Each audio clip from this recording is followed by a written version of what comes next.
Thomas Callahan opens an old cedar chest in his dusty attic and finds his military uniform untouched for over 30 years. As he touches the worn jacket, memories of his time in Kuwait come rushing back, just as he considers donating it. The heat, the sand, the laughter in the barracks, and the long nights of silence memories bubbled up uninvited. Something crackled in the left breast pocket. He paused. Curious, he reached in and pulled out a small, folded piece of yellowed paper. It was crumpled, torn slightly at the edge. He didn't remember keeping anything in the pocket, especially not a note. His brows furrowed as he carefully unfolded it. The handwriting was rushed. At first glance, it looked like a list, maybe coordinates. But before we start, smash the like button, subscribe, and ring the notifications bell so you never miss our upcoming stories. But as his eyes adjusted to the faded lines, he began to read. To the man who finds this, if I don't make it home, please tell her I tried. I never stopped loving her. Thomas sat down on the attic floor, heart suddenly racing. It wasn't his handwriting, and he certainly didn't write it. But it had been in his jacket for decades. The note wasn't signed. He flipped it over nothing, just blank on the back. The message was raw, unfinished. Who was she? And who had written it? His mind began sifting through names and faces. He'd lent his uniform jacket out only once, during a long field exercise when Johnson's gear got soaked. Johnson, that was it. The younger guy from Georgia. Loud laugh, quiet eyes, always writing in a journal. Thomas hadn't thought of him in years, but Johnson never made it back. Their unit had taken fire during a nighttime operation. Johnson had been hit. Thomas remembered carrying him, blood soaking both their clothes. Johnson survived the medevac, but succumbed to internal bleeding days later. The letter must have been written before that, hastily stashed in Thomas's jacket during the mission. Was it meant to be found? Or was it hidden buried under layers of denial and fear? Thomas stared at the note, his fingers trembling. The words echoed in his ears. If I don't make it home. The simplicity of it was what made it hurt. So many had said goodbye without saying it. He descended the attic ladder slowly, gripping the note. Downstairs, his wife Elaine looked up from her crossword. You okay? She asked, seeing the pale expression on his face. He handed her the paper without a word. She read it, eyes narrowing, then softening. This wasn't from you, she said quietly. No, he replied. It might have been from Johnson. Remember me telling you about him? She nodded slowly. He was young, right? Just married? That struck something. Thomas couldn't remember a wife being mentioned, but Johnson had always kept a photo in his locker. A woman with long, dark hair holding a baby. He pulled out an old storage box labeled 91 to 92. Inside were photos, dog tags, and a few letters. He found one addressed to Corporal Daniel Johnson. The return address was smudged, but part of it read Chapel Hill, North Carolina. That was a start. He felt a strange sense of obligation.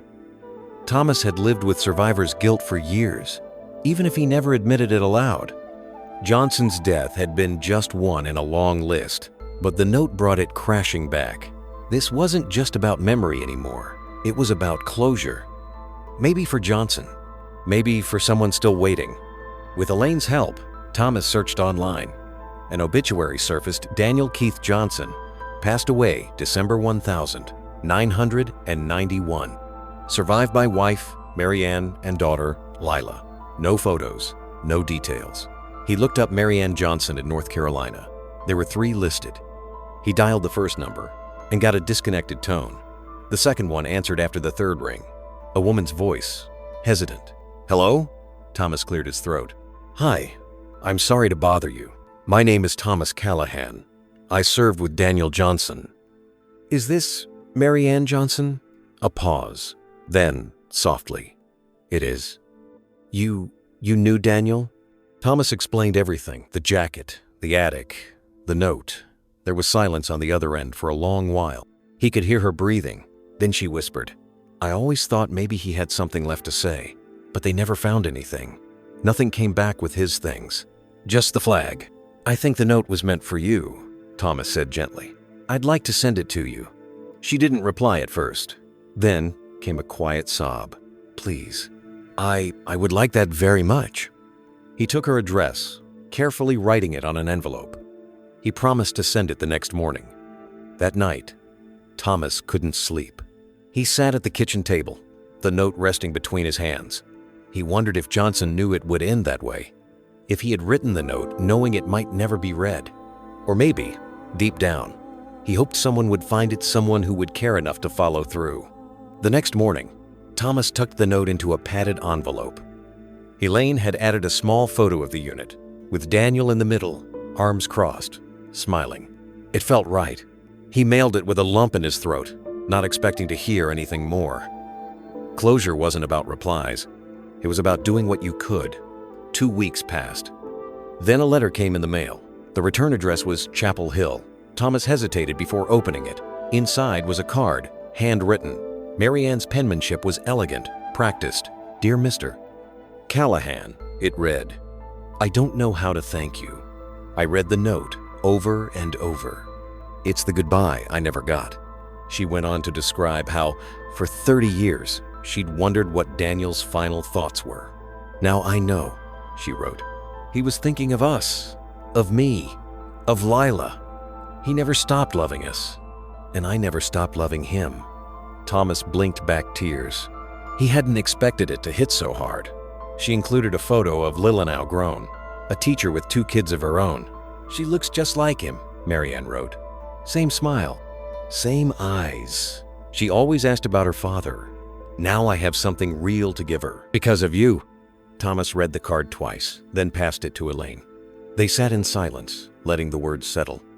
There was no fanfare in the story, no Hollywood ending, just a man who had written a final message and another who unknowingly carried it for decades.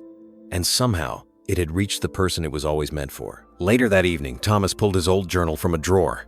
He hadn't written in it in years, but that night, he did. He wrote about Johnson, about the note, about how one small act, forgotten in a jacket pocket, could ripple outward into someone else's life like a warm tide. He ended the entry with one simple line. He never stopped loving her. It echoed in his mind, tender and haunting. That kind of love didn't die in deserts or hospitals. It lived quietly in jacket pockets, in attic boxes, waiting to be found by someone who still remembered. And for Thomas, that was the part that left him speechless, the idea that, after all this time, love could still find its way home.